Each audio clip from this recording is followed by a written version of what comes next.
Assalamualaikum warahmatullahi wabarakatuh. Selamat datang kembali di channel Narasi Misteri. Sebuah pekerjaan mengukur tanah warisan di desa terpencil tiba-tiba berubah menjadi teror gaib yang mematikan. Hanya karena mengabaikan satu teguran dan tanpa sengaja merusak sebuah batas kuno yang terpendam di dalam tanah. Keselamatan nyawa langsung menjadi taruhannya.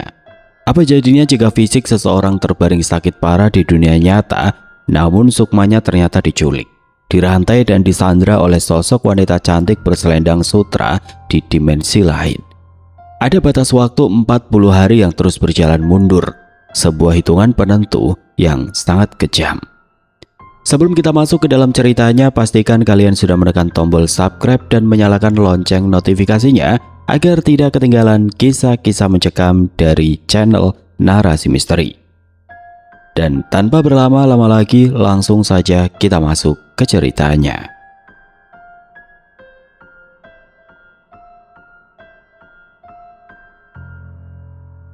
Tahun 2017, perjalanan menuju wilayah pinggiran Dampit, Jawa Tengah terasa jauh lebih berat dari biasanya. Mobil pickup kabin ganda yang dikemudikan Ardi bergetar hebat saat ban mobil menggilas jalanan berbatu tajam. Yitno, Naim dan Putra duduk terombang-ambing di dalam kabin penumpang. Mereka sedang membelah jalan Bulakan, sebuah rute di kawasan Gunung Jemari yang terkenal punya medan sangat ekstrim. Jalanan aspalnya banyak yang hancur, menanjak curam, dan diapit oleh tebing batu kapur serta jurang dalam yang ditumbuhi pohon jati lebat. Udara di dalam kabin terasa gerah, bercampur dengan bau debu yang masuk melalui celah jendela. Sepanjang rute ini, jarang sekali ada kendaraan lain yang melintas.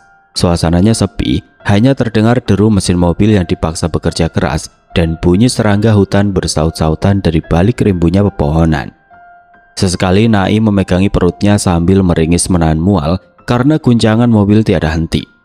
Padahal mereka baru saja sarapan nasi pecel dan tempe mendoan hangat di pasar kecamatan sebelum berangkat. "Pelan-pelan sedikit jalannya, Dik. Perutku rasanya mau tumpah ini, mual banget," keluh Naim sambil memejamkan mata dan mengusap dadanya. "Ini sudah paling pelan, Im. Kalau giginya aku turunin lagi, mobil malah mundur masuk jurang nanti," balas Ardi sambil terus tegang memutar kemudi menghindari lubang besar di tengah jalan. Yitno yang duduk di kursi belakang hanya diam mengamati deretan pohon dari balik kaca. Di sebelahnya Putra sibuk menyeka peluh di dahinya sambil mengecek sinyal ponsel yang sudah hilang sejak setengah jam lalu. Rombongan kecil ini mendapat tugas langsung dari atasan untuk mengukur tanah warisan milik seorang klien bernama Rizal. Lahan tersebut berada di sebuah desa terpencil yang letaknya bersembunyi di balik perbukitan. Setelah menempuh perjalanan yang menyiksa fisik, mobil pickup itu merayap turun dan akhirnya memasuki area pemukiman warga desa setempat. Rumah-rumah di sini jaraknya saling berjauhan, dibatasi oleh rimbunan kebun singkong dan pohon pisang. Ardi memarkirkan mobil di dekat sebuah tanah lapang yang berbatasan langsung dengan area ladang luas. Mereka berempat turun untuk merenggangkan punggung yang kaku akibat perjalanan panjang. Di seberang jalan tanah tempat mereka parkir berdirilah sebuah warung kopi berdinding anyaman bambu. Mereka berjalan beriringan mendekati warung tersebut untuk sekedar memesan minum sebelum mulai memeras keringat. Bau kayu bakar dari tungku menyeruak, memberi sedikit kehangatan di tengah udara perbukitan. Ibu pemilik warung, seorang wanita parubaya dengan daster bermotif bunga yang sudah memudar warnanya, sedang sibuk menyeduh air panas ke dalam gelas. Sejak keempat pria itu turun dari mobil, ibu itu terus memperhatikan gerak-gerik mereka dengan dahi berkerut. Matanya menatap tajam, terutama saat arah pandangannya tertuju pada Putra yang baru saja menurunkan alat dari bak belakang pickup. Saat Putra mendekat ke meja kayu untuk mengambil gelas kopinya, ibu warung itu tiba-tiba menahan sisi bawah gelas tersebut. Dia menatap wajah Putra lekat-lekat. Suasana warung mendadak berubah sangat kaku. "Hati-hati Mas, di sana agak angker. Jangan sembarangan memindah barang," pesan ibu warung itu dengan nada suara yang berat, pelan namun teramat serius. Putra tersentak kaget mendengar ucapan tersebut. Dia memaksakan sebuah senyuman canggung sambil mengangguk pelan. "Iya Bu, kami permisi numpang kerja sebentar. Niatnya cuma mau mengukur batas tanah saja kok." jawab Putra berusaha mencairkan suasana yang menegangkan itu. Namun ibu tersebut enggan membalas senyuman Putra. Dia melepaskan tangannya dari gelas dan kembali sibuk dengan cucian piring di ember plastik. Seolah obrolan mereka sudah usai. Yitno dan Ardi saling berpandangan sejenak, merasa ada kejanggalan dengan peringatan warga lokal barusan. Tetapi mereka memilih diam agar pikiran tetap fokus pada pekerjaan. Selesai minum, keempat pria itu segera merangsek masuk ke dalam area lahan milik Rizal. Tanah warisan itu sangat luas, didominasi semak berduri, ilalang setinggi dada dan beberapa pohon asam Jawa berukuran besar yang tumbuh berantakan. Panas matahari mulai terasa menyengat kulit. Agar pekerjaan cepat beres, mereka membagi tugas. Ardi memegang alat pencatat data, Naim bertugas menarik pita meteran panjang, Putra mengawasi patok utama di sudut lahan, dan Yitno mendapat tugas membawa tiang ukur menuju titik-titik yang ditentukan. Yitno berjalan menebas ilalang tebal dengan sebatang kayu. Menjauh dari ketiga temannya sekitar 30 meter, dia menemukan sebuah titik yang agak rindang karena tertutup bayangan pohon asam Jawa.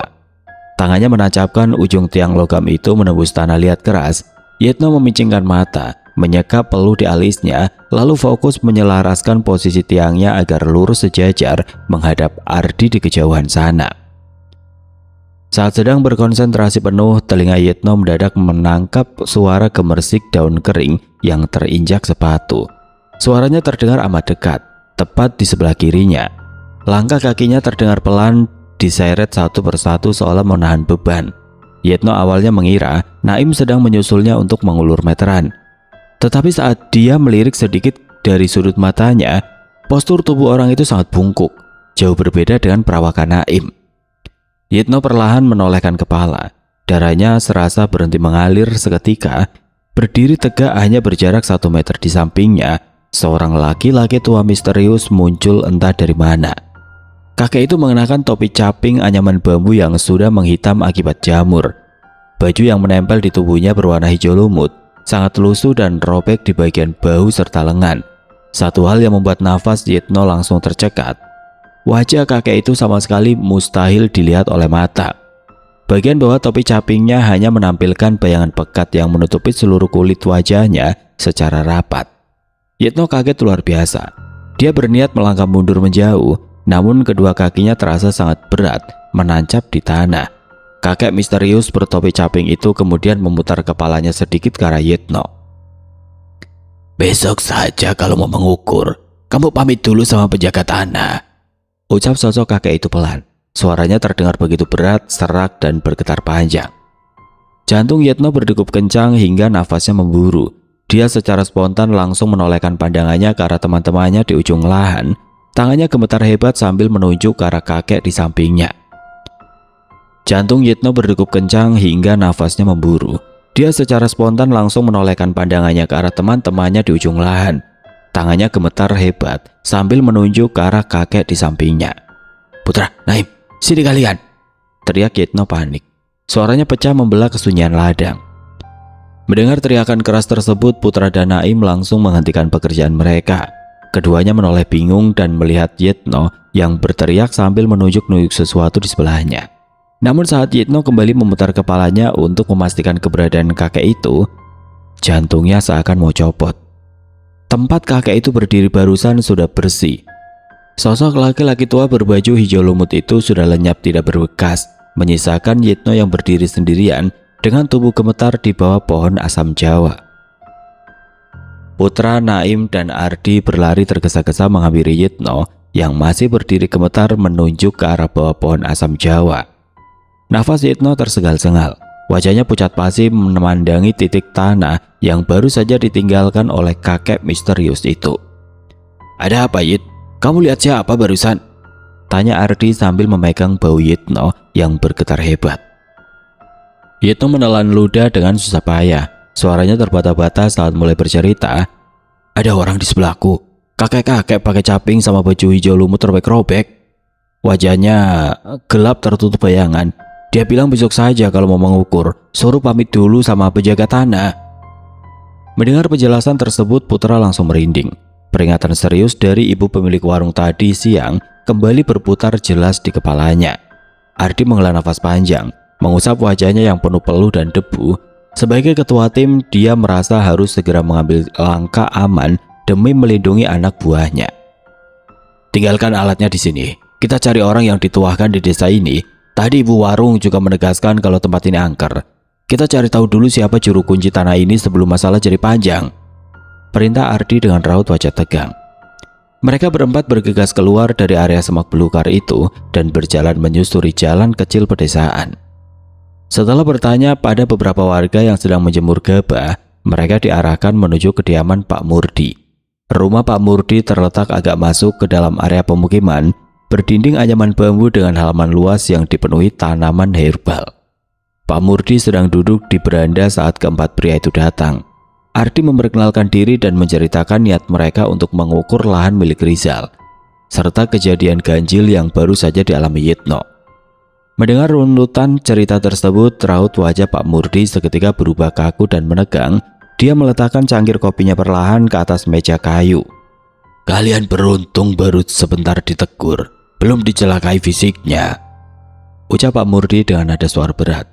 Tanah peninggalan itu pantang dijamah sembarangan oleh orang asing. Apalagi kalian membawa peralatan besi tajam. Berhenti mengukur sekarang juga. Saya minta waktu 2 hari untuk menggelar selamatan.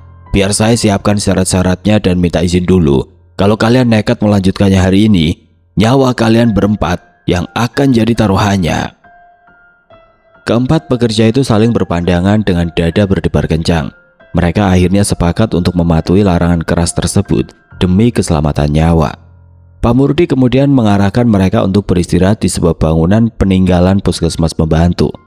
Bangunan berdebu itu berada tidak jauh dari balai desa dan sudah bertahun-tahun ditinggalkan oleh mantri kesehatan setempat. Malam itu mereka berempat merebahkan diri beralaskan tikar tipis di ruang depan puskesmas. Perasaan gundah gulana membuat mata mereka sulit terpejam hingga pagi datang. Esok paginya ketenangan yang mereka coba bangun hancur berantakan. Suara deru mesin mobil yang dipaksa melaju kencang terdengar kasar memasuki halaman puskesmas. Handi, atasan mereka dari kota, datang berkunjung mendadak untuk mengecek progres kerja.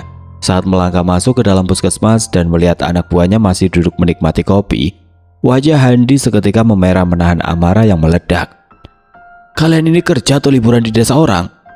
Bentak Handi sangat keras, membuat Ardi dan teman-temannya terperajat berdiri secara bersamaan. Ardi mencoba memberikan penjelasan dengan nada merendah. Maaf Pak Handi, tapi juru kunci di sini melarang keras kami turun ke kebun. Yitno, kemarin juga didatangi sosok gaib yang menjaga lahan itu. Kami disuruh menunggu 2 hari biar Pak Murdi selesai menggelar selamatan. Handi mendengus kesal, lalu menggebrak meja usang di depannya hingga cangkir kopi nyaris tumpah. Saya bayar kalian buat kerja hari ini, bukan buat nunggu selamatan orang kampung. Rizal sudah menekan saya terus minta hasil ukurnya. Untuk sekarang, saya tidak mau tahu. Kalau kalian masih berani membantah omongan saya, hari ini juga kalian semua saya pecat dan cari jalan pulang sendiri. Ancaman pemecatan itu sukses membuat nyali Ardi beserta timnya langsung menciut. Mereka butuh uang pembayaran dari pekerjaan ini untuk menyambung hidup keluarga di kota.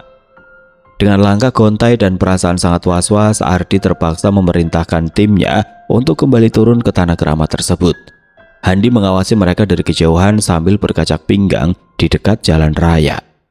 Sesampainya di batas lahan, suasana perbukitan terasa sangat berbeda dibandingkan hari sebelumnya. Udara yang biasanya sejuk mendadak berubah sangat pengap dan panas membakar kulit. Bulu kuduk putra terus meremang seolah menolak melangkah lebih jauh. Yitno kembali memegang tiang ukur dari besi padat, melangkah pelan menuju titik awal di bawah bayangan pohon asam Jawa. Yitno mencoba menancapkan ujung tiang ke tanah liat, namun baru menembus beberapa sentimeter, ujung tiang itu tertahan sebuah benda yang sangat keras di bawah permukaan tanah. Yitno menekan gagang tiang lebih kuat, namun besi itu tetap enggan menembus masuk. Karena merasa terburu-buru oleh tatapan tajam Handi yang mengawasi dari kejauhan, Yitno mengambil sebuah bongkahan batu kali berukuran besar di dekat kakinya. Dengan sisa tenaga yang ada, Yitno memukulkan batu kali itu ke bagian atas tiang berulang kali. Bunyi benturan keras terdengar nyaring ke seluruh penjuru kebun. Pada pukulan ketiga yang paling kuat, tiang besi itu akhirnya ambles dalam ke tanah. Bunyi retakan benda padat terdengar berderak jelas dari bawah pijakan kaki Yitno. Ujung tiangnya telah menembus paksa dan merusak susunan tumpukan batu bata tua yang terpendam rahasia di sana. Tepat saat batu bata tua itu hancur, sebuah angin kering bertiup sangat kencang menyapu permukaan tanah. Angin panas beraroma menyengat itu berhembus menghantam langsung ke wajah Yitno dengan keras. Yitno terhuyung mundur satu langkah. Seketika itu juga sekujur tubuhnya mandi keringat dingin. Kepalanya berdenyut hebat hingga pandangannya berputar cepat layaknya gasing. Nafasnya berubah terengah-engah dan sangat pendek. Suhu tubuhnya melonjak drastis sebagai panggangan api. Tanpa sempat memanggil teman-temannya yang berada di seberang lahan, tubuh Yitno langsung ambruk menghantam debu tidak sadarkan diri di tengah terik matahari. Melihat tubuh Yitno ambruk menghantam debu tidak sadarkan diri di tengah terik matahari, Ardi, Putra, dan Naim langsung berlari kalang kabut menghampiri teman mereka. Handi yang berdiri di kejauhan juga ikut panik dan bergegas mendekat. Ardi segera mengangkat kepala Yitno dan menepuk-nepuk pipinya, namun pemuda itu tetap menutup mata rapat-rapat. Suhu badan Yitno terasa sangat panas menembus baju seragam kerjanya. Tanpa membuang waktu lagi, mereka berempat membopong tubuh Yitno yang terkulai lemas kembali menuju bangunan bekas puskesmas pembantu. Sesampainya di dalam kamar puskesmas, Yitno direbahkan di atas tikar tipis. Badannya mulai menggigil parah hingga giginya bergemeretak. Dari mulutnya terus keluar suara rintihan kesakitan yang menyayat hati. Handi yang tadinya marah besar kini hanya bisa mundar-mandir kebingungan. Sebelum akhirnya memilih pergi meninggalkan desa itu dengan alasan mencari bantuan medis di kota. Ardi yang merasa sangat bersalah langsung berlari ke rumah Pak Murdi untuk melaporkan kejadian tersebut. Hanya dalam waktu singkat Pak Murdi tiba di puskesmas. Wajah pria tua itu memerah menahan amarah yang meledak begitu melihat patok besi ukur yang dibawa Ardi. Pak Murdi tahu persis apa yang baru saja dirusak oleh Yitno di ladang tadi. "Kalian dikasih tahu orang tua malah ngeyel. Ini akibatnya kalau menantang pantangan desa," bentak Pak Murdi dengan nafas memburu. "Susunan bata di lahan itu batas rumah mereka. Sekarang yang punya rumah marah besar dan nyawa teman kalian ini yang diminta sebagai gantinya." Ardi dan Naim hanya bisa menunduk pucat. Mereka memohon ampun dan meminta tolong agar Pak Murdi mau menyelamatkan nyawa Yitno. Sambil memijat pelipis yang berdenyut, Pak Murdi memberikan satu jalan keluar yang harus segera dipenuhi. Ia menyuruh Ardi dan Naim pergi mencari ayam cemani berbulu hitam legam malam itu juga, sebagai syarat keselamatan dan permohonan maaf kepada penunggu tanah. Ardi dan Naim bergegas meminjam sepeda motor milik warga sekitar. Mereka berdua membelah jalanan desa yang mulai gelap, mendatangi setiap peternak unggas hingga mencari ke area pasar tradisional di kecamatan sebelah. Berjam-jam mereka berkeliling dari satu tempat ke tempat lain, menanyakan keberadaan ayam cemani kepada setiap pedagang yang masih buka. Sayangnya, usaha keras mereka berujung buntu. Tidak ada satupun orang yang menjual ayam bersyarat khusus tersebut malam itu.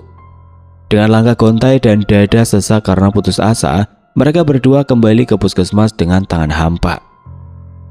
Kondisi Yitno justru semakin kritis. Nafasnya tersengal-sengal dan suhu badannya tidak kunjung turun meski sudah dikompres air dingin berkali-kali. Lasino, sopir pikap yang sedari tadi ikut menjaga Yitno, merasa situasi ini sudah di luar kendali mereka. "Kita bawa pulang saja anak ini ke rumah orang tuanya sekarang, Dik. Ini sudah sangat bahaya kalau dibiarkan di sini. Badannya makin panas. Biar keluarganya yang merawat dan mengurus pengobatannya di kampung," usul Lasino dengan raut wajah cemas. Ardi menyetujui keputusan tersebut. Dibantu Putra dan Naim, Lasino menggotong tubuh Yitno masuk ke dalam jok belakang mobil pikap. Malam itu juga, mobil tersebut melaju membelah jalanan perbukitan membawa Yitno pulang menuju rumah orang tuanya. Sesampainya di rumah, kedatangan Yitno yang dipopong dalam keadaan setengah sadar langsung membuat ibunya, Surati, menangis histeris. Surati segera menyiapkan kamar dan membaringkan putranya di atas kasur. Lasino dan Ardi menceritakan garis besar kejadian di tempat kerja agar keluarga bisa mencari jalan keluar pengobatan. Sejak malam kepulangannya itu, perubahan perilaku Yitno mulai terlihat sangat drastis dan tidak wajar. Pemuda itu hanya tidur terlelap sepanjang siang hari tanpa merespon suara apapun. Ia baru akan membuka mata perlahan saat matahari tenggelam dan malam menggantikan siang. Puncak teror mengerikan itu terjadi beberapa hari kemudian. Saat itu, waktu sudah menunjukkan pukul 1 dini hari. Surati tertidur di tepi ranjang sebelah Yitno karena kelelahan menjaga putranya seharian. Tiba-tiba telinganya menangkap suara isak tangis tertahan yang sangat dekat. Surati perlahan membuka matanya. Betapa terkejutnya wanita parubaya itu hingga jantungnya serasa berhenti berdetak. Yitno sudah berpindah posisi. Pemuda itu terbaring tengkurap, wajahnya berada tepat di depan wajah Surati, hanya berjarak 1 jengkal. Tubuh Yitno bergetar karena menangis pilu. Namun ada hal yang sangat ganjil. Mulut Yitno nyaris tidak bergerak wajar, rahangnya kaku tertutup, tapi dari dalam tenggorokannya keluar suara balita perempuan yang sedang merengek bermanja-manja. "Ibu gendong," rengek suara balita itu dari mulut Yitno. Mendengar suara asing itu keluar dari tubuh anak laki-lakinya, Surati gemetar hebat dari ujung kepala hingga ujung kaki. Air matanya langsung mengalir deras, rasa takut yang luar biasa menjalar di sekujur tubuhnya. Tetapi naluri seorang ibu memaksanya bergerak. Dengan tangan bergetar dan tenaga yang tersisa, Surati perlahan merengkuh tubuh Yitno yang sudah besar dan berat itu. Surati memaksakan diri memangku dan menggendong tubuh putranya layaknya merawat seorang balita. Tepat saat Surati memeluknya, Yitno membalas pelukan itu sambil tertawa terkekek-kekek. Suara tawanya terdengar sangat melengking, memegahkan telinga, dan jauh dari suara asli Yitno. Tawanya menggema memenuhi ruangan kamar, membuat Surati semakin terisak ketakutan. Keesokan harinya kakak perempuan Yitno yang bernama Zahwa datang berkunjung. Melihat kondisi adiknya yang semakin mengerikan, Zahwa segera membawa seorang pandai agama dari desa sebelah yang biasa dipanggil Pak Mardi. Pria parubaya itu datang membawa segelas air doa. Begitu Pak Mardi melangkah masuk ke dalam kamar dan berdiri di samping kasur, tubuh Yitno yang awalnya diam mendadak bereaksi keras. Kedua mata Yitno tiba-tiba membelalak melotot tajam menatap wajah Pak Mardi. Saat tangan Pak Mardi hendak mengusap dahi Yitno, pemuda itu menggerakkan kakinya dengan kecepatan luar biasa. Telapak kaki Yitno menendang keras tepat di bagian dada Pak Mardi, hingga pria parubaya itu terpelanting ke belakang dan jatuh menghantam dinding kamar. Bersamaan dengan itu Yitno bangkit duduk, wajahnya menegang marah dan mulutnya berteriak nyaring menggunakan suara perempuan dewasa yang sangat keras dan melengking. "Anak ini ikut aku, dia sudah sama aku." Teriakan keras Yitno yang mengklaim bahwa pemuda itu sudah menjadi miliknya membuat Pak Mardi menyerah malam itu juga. Pria parubaya tersebut akhirnya menggelengkan kepala, membereskan peralatannya, dan pamit pulang karena merasa sama sekali tidak sanggup menangani gangguan yang bersarang di tubuh Yitno. Sejak malam penendangan itu, hari berganti hari terasa berjalan sangat lambat dan menyiksa. Hampir sebulan penuh, keluarga Yitno menahan siksaan batin melihat putranya terbaring tidak berdaya. Tubuh Yitno semakin kurus, matanya cekung, dan nafasnya seringkali terdengar berat. Bapak Yitno yang baru saja tiba dari perantauan akibat rentetan kabar buruk ini hanya bisa duduk lemas di pojok kamar, menemani istri dan anaknya dengan perasaan hancur. Hingga suatu sore seorang kakek tua bersahaja bernama Mbah Lungko datang bertamu ke rumah mereka. Mbah Lungko merupakan sesepuh dari desa seberang yang mendengar kabar angin tentang penyakit aneh Yitno. Pria renta itu duduk tenang di samping ranjang, menatap lekat wajah Yitno yang sedang menutup mata, lalu mengeluarkan sebotol air putih dari dalam tas kainnya. Air putih itu sudah didoakan secara khusus. "Pegang kepalanya, Pak. Minumkan air ini pelan-pelan ke mulut anakmu," ucap Mbah Lungko menyerahkan botol tersebut kepada Bapak Yitno. Dengan tangan bergetar, Bapak Yitno memapa tengkuk putranya perlahan. Ia mendekatkan ujung botol ke bibir Yitno dan mulai meneteskan air tersebut. Awalnya rahang Yitno tertutup rapat menolak cairan itu masuk. Tubuhnya sempat meronta kecil menepis tangan ayahnya, namun Bapak Yitno menahan bau anaknya yang dengan sabar. Terus meminumkan air itu hingga tanda setengah botol. Keajaiban seketika terjadi di depan mata mereka. Tarikan nafas Yitno yang tadinya memburu dan kasar mendadak berangsur tenang. Pemuda itu terbatuk pelan, lalu perlahan membuka kelopak matanya. Pandangannya yang selama berhari-hari selalu liar kini kembali fokus. Yitno menoleh ke arah orang tuanya, raut wajahnya terlihat kebingungan. Namun ia mendadak sadar dan kembali bersikap layaknya pemuda normal seperti sedia kala. Malam harinya setelah Mbah Lungko berpamitan pulang, suasana rumah keluarga ini terasa jauh lebih hangat dan melegakan. Surati menangis bersyukur di dapur sambil menyiapkan makanan untuk putranya. Yitno bahkan sanggup menghabiskan sepiring nasi dengan lahap. Selesai makan malam, Bapak Yitno menuntun lengan anaknya berjalan perlahan menuju ruang tengah rumah. Ia membentangkan karpet plastik bergambar bunga, lalu mengajak Yitno duduk berhadapan agar mereka bisa mengobrol dengan tenang. Bapak Yitno mengusap bahu putranya dengan penuh kasih sayang. Matanya berkaca-kaca menatap wajah anaknya yang masih sangat pucat. "Yit, kamu ingat tidak? Selama hampir sebulan ini kamu sakit parah. Coba cerita sama Bapak. Apa yang sebenarnya kamu rasakan selama terbaring di kasur itu?" Tanya Bapak Yitno dengan nada suara yang sangat lembut, mencoba berhati-hati agar tidak menyinggung perasaan putranya. Mendengar pertanyaan dari ayahnya, tangan Yitno seketika meremas kuat ujung celana kainnya. Tarikan nafasnya berubah menjadi berat dan memburu. Tubuh Yitno tiba-tiba bergetar hebat dari ujung kaki hingga ujung kepala. Keringat dingin langsung membasahi pelipis dan lehernya. "Bapak pikir aku selama ini cuma tidur di kamar ya?" ucap Yitno dengan bibir gemetar menahan tangis. "Aku tidak tidur, Pak. Selama sebulan ini aku sadar terus. Aku diculik dan dibawa paksa sama dia." Bapak Yitno merapatkan duduknya, memegang kedua tangan anaknya yang terasa sangat dingin. "Dibawa sama siapa, Nak?" tanyanya penasaran sekaligus cemas. Air mata Yitno akhirnya pecah. Ia menangis terisak menceritakan apa yang ia alami di alam sebelah. Yitno mengaku bahwa kesadarannya diculik oleh sosok wanita berselendang sutra. Pemuda itu mendeskripsikan wujud makhluk tersebut dengan sangat jelas. Sosok wanita itu memiliki wajah pucat pasi layaknya mayat yang kehabisan darah. Namun anehnya, guratan wajahnya terlihat sangat menawan dan cantik. Makhluk tersebut mengenakan kebaya lawas berbahan beludru kusam dan di bagian lehernya membalut sebuah selendang sutra berwarna merah darah yang ujungnya menjuntai panjang hingga menyentuh lantai. "Wanita itu kuat banget, Pak. Leher, pergelangan tangan, dan kakiku dirantai besi ke sebuah kursi di dalam rumahnya. Tiap kali aku mau berdiri dan lari, dia selalu menarik ujung rantainya sampai aku jatuh duduk lagi," cerita Yitno sambil menangis terseduh-seduh. Mengingat betapa menyakitkannya siksaan tarikan rantai besi yang mengikat lehernya setiap kali ia mencoba kabur dari rumah gaib tersebut. Yitno juga menambahkan detail mengerikan lainnya.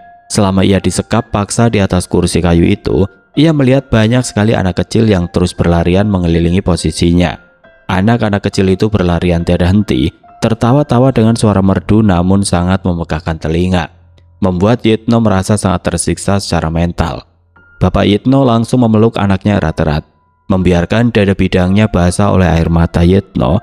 Surati yang dari tadi berdiri menguping dari ambang pintu dapur ikut menangis terisak, menutupi mulutnya dengan ujung daster. Keluarga ini merasa sangat lega karena beranggapan penderitaan panjang Yitno akhirnya benar-benar usai malam ini. Sayangnya rasa kelegaan keluarga malang ini ternyata berumur sangat pendek. Menjelang larut malam saat jarum jam dinding menunjuk angka 12 dan seluruh penghuni rumah mulai beranjak tidur, terdengar suara deburan benda keras dari dalam kamar Yitno.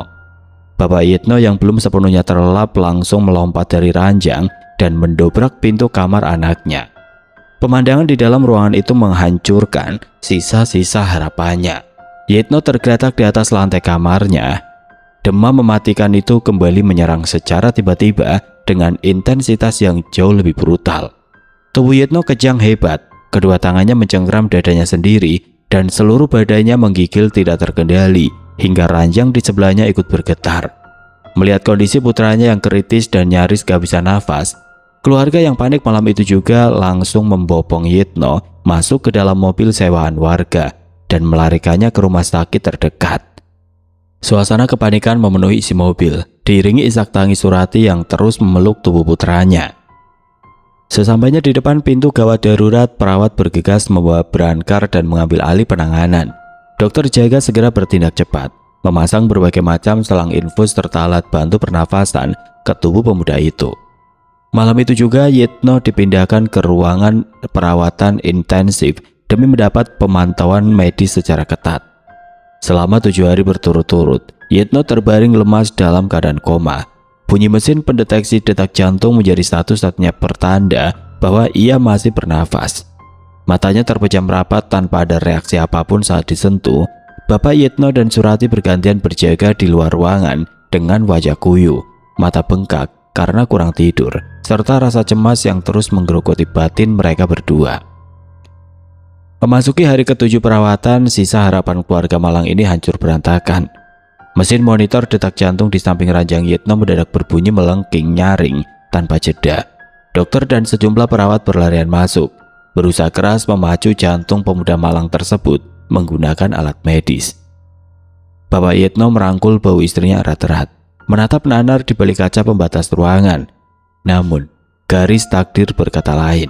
Dokter akhirnya keluar dengan langkah kaki yang terasa berat, menundukkan kepala, lalu menyampaikan kabar duka bahwa nyawa Yitno sudah terlepas. Dokter mendiagnosa Yitno meninggal dunia akibat komplikasi peradangan selaput otak atau meningitis tingkat parah. Mendengar penjelasan medis tersebut, pertahanan Surati runtuh seketika. Ibu parubaya itu menjerit histeris memanggil-manggil nama anak bungsunya, lalu jatuh pingsan membentur ubin selasa rumah sakit. Tangis duka seketika pecah, membawa kehancuran batin yang teramat dalam bagi seluruh anggota keluarga Bapak Yitno.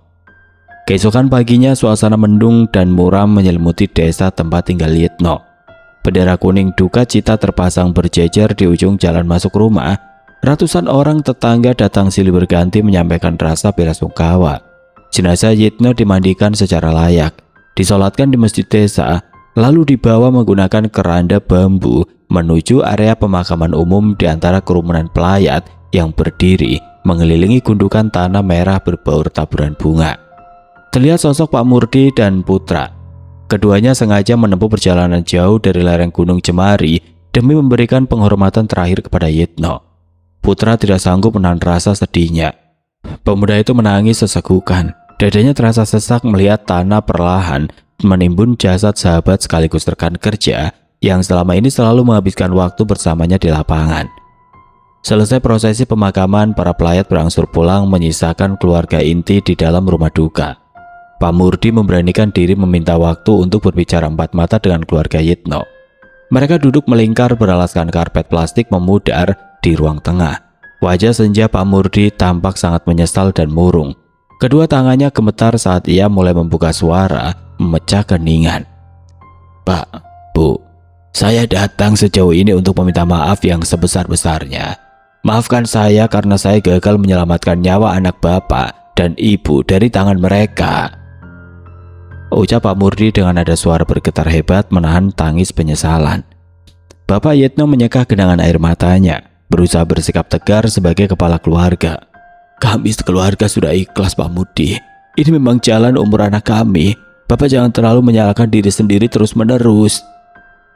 Pak Murdi menggeleng pelan, lalu menarik nafas panjang. Ia merasa memiliki kewajiban moral untuk meluruskan apa yang sebenarnya terjadi agar keluarga ini mengetahui kebenaran murni di balik penderitaan gaib Yitno. Selama Yitno kalian bawa pulang untuk dirawat di rumah ini, saya secara sembunyi-sembunyi terus mencoba melakukan ritual penarikan sukma dari desa kami. Tapi malam saya membakar dupa kemenyan dan merapal doa pembuka jalan, memohon agar sukma anak Bapak mau dilepaskan dan dikembalikan utuh ke raganya. Pak Murdi menundukkan wajahnya dalam-dalam, menatap motif karpet di bawah lututnya. Tapi ritual gaib yang saya bangun selalu hancur berantakan dan gagal total, Pak. Jarak fisik tubuh Yitno di rumah ini berjarak sangat jauh dari lokasi tanah keramat tempat sukmanya ditahan. Kekuatan batin saya kalah telak melawan penguasa di sana. Zahwa, kakak perempuan Yitno yang duduk merangkul pundak ibunya yang masih lemas, bertanya dengan suara parau bercampur isak tangis. Sebenarnya makhluk jenis apa yang tega menyiksa adik saya sampai meninggal dunia begini, Pak? Wanita cantik berselendang sutra merah, Nak. Jawab Pak Murdi tegas, merujuk pada nama sesosok makhluk gaib purba yang sejak dulu mendiami area tanah warisan tersebut. Wujud aslinya persis seperti manusia biasa, seorang perempuan berwajah pucat layaknya mayat kedinginan, namun parasnya teramat cantik menawan hati. Dia selalu mengenakan kebaya lawas dari kain beludru dan mengalungkan selendang sutra warna merah membalut lehernya. Sosok gaib itulah yang murka besar karena Yitno sengaja merusak batas gaib rumahnya tempo hari. Pak Murdi menatap raut wajah Bapak Yitno lekat-lekat, menyalurkan rasa simpati yang mendalam. Wanita itu memang sudah menargetkan Yitno sejak pertama kali anak bapak menginjakan sepatu bootnya di tanah tersebut. Dia memilih Yitno karena anak bapak masih murni perjaka dan memiliki energi tubuh yang amat bersih dari dosa. Hantu itu amat menginginkan pemuda suci untuk menemani dirinya selamanya di alam gaib sana. Itulah alasannya kenapa raga Yitno selalu disiksa habis-habisan, agar fisiknya cepat menyerah dan melepas sukmanya. Penjelasan gamblang dari Pak Murdi terasa bagaikan sembilu tajam yang menyayat hati Surati beserta suaminya. Fakta menyakitkan bahwa buah hati mereka sengaja dipilih, disekap, lalu disiksa perlahan-lahan oleh makhluk halus sungguh sangat mengoyak dan melukai batin keluarga tersebut. Alam gaib sana punya aturan mutlak yang amat keras, lanjut Pak Murdi seraya menyeka ujung mata kirinya yang basah. Sosok wanita itu memberi syarat batas waktu pasti, maksimal kurang dari 40 hari. Jika dalam tenggat waktu itu sukmanya gagal ditarik pulang ke raga aslinya, maka nyawanya benar-benar akan diambil paksa secara permanen. Dan begitulah akhirnya garis hidup Yitno. Tepat sebelum hari ke-40 berakhir, batas waktu itu habis seutuhnya. Nyawa Yitno ditarik paksa untuk menemani wanita itu selamanya dan mustahil bisa dikembalikan lagi. Suasana ruang tengah kembali dipenuhi isak tangis yang tertahan di tenggorokan. Surati menangis terseduh-seduh meratapi nasib hidup anak laki-lakinya yang berakhir amat tragis. Bapak Yitno hanya mampu menunduk pasrah, memejamkan mata rapat-rapat seraya mengepalkan tangan kirinya erat-erat.